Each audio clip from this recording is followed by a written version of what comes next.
Alors, voici le Bingo Card Maker, une application, un environnement trouvé par Madame Julie et par Madame Amélie, qui ont travaillé fort et qui ont pu se réaliser après ça, très facilement, un jeu de bingo complet. Des flashcards, le call card et les cartes de bingo au nombre et à la dimension qu'elle voulait avec les images qu'elle voulait. Alors, pour ça, il faut se rendre sur www.eslactivities.com. Un coup rendu là, vous allez arriver ici à l'environnement et vous dites prêt à commencer. Vous, là, pour la démonstration, je prends les images. Alors, ce que j'ai à faire, choisir la dimension de la carte. Jusqu'à 5 par 5, je vais 3 par 3. Et je continue. Alors ici, j'ai un endroit pour glisser et déposer toutes mes images ou ici, les glisser ou les déposer une par une. Je me suis préparé un répertoire qui contient une dizaine d'images réalisées à partir des images BoardMaker. Je les ai converties en JPEG. Je pourrais vous montrer comment dans une prochaine capsule. Alors, mes 10 images sont sélectionnées. Bouton de gauche enfoncé, je tiens enfoncé, hop, et elles sont rentrées là.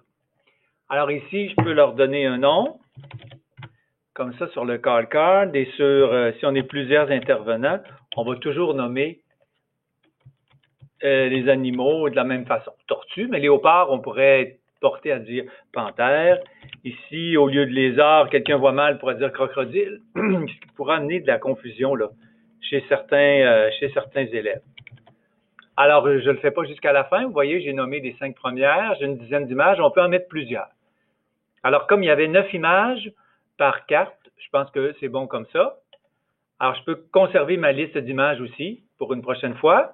Mais cette fois-là, on continue. Alors, voici une image de quoi ça a l'air. Et ici, d'autres paramètres. En papier lettre, 8,5 par 11, c'est bien. Je veux mettre 2 images, deux cartes par page. Je ne veux pas mettre là, le point gratuit au milieu, mais si je pouvais, je pourrais le mettre au hasard ou le mettre au centre. Mais je ne le mets pas. Le nombre de cartes que je veux produire, 7 ou 8, ça va varier. Comme ça, avec 9 images, ils ne seront pas placés. Il va y avoir souvent les mêmes images, mais ils vont être placés différemment. Et là, je fais continuer. Alors, j'utilise le call card. Ça, c'est pour, par exemple, mettre un jeton ici sur le hibou, une fois que j'ai dit le hibou, pour savoir qu'est-ce qui a été nommé ou pas. Les cartes call card pour les découper puis les montrer aux élèves. Alors, si je dis léopard, avec l'image, ils vont pouvoir pairer d'image à image et mes 8 cartes que j'ai préparées ici.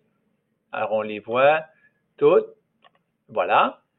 Alors, je sauvegarde toutes les cartes avec le call card et le flashcard et je fais save. Et j'arrive dans un beau fichier. Le call card, je vous le concède, sort pas très bien. Mais les flashcards, après ça, ça va bien. C'est en anglais. Faites attention aux lettres accentuées. Zèbre, vous voyez, est sorti un peu bizarre. Et après ça, vous avez les cartes. Alors, vous pourrez les imprimer, les faire plastifier par le service d'impression de l'école avec la classe de Mme Nadia et vous allez avoir un beau jeu de bingo avec les images de votre choix. Voilà!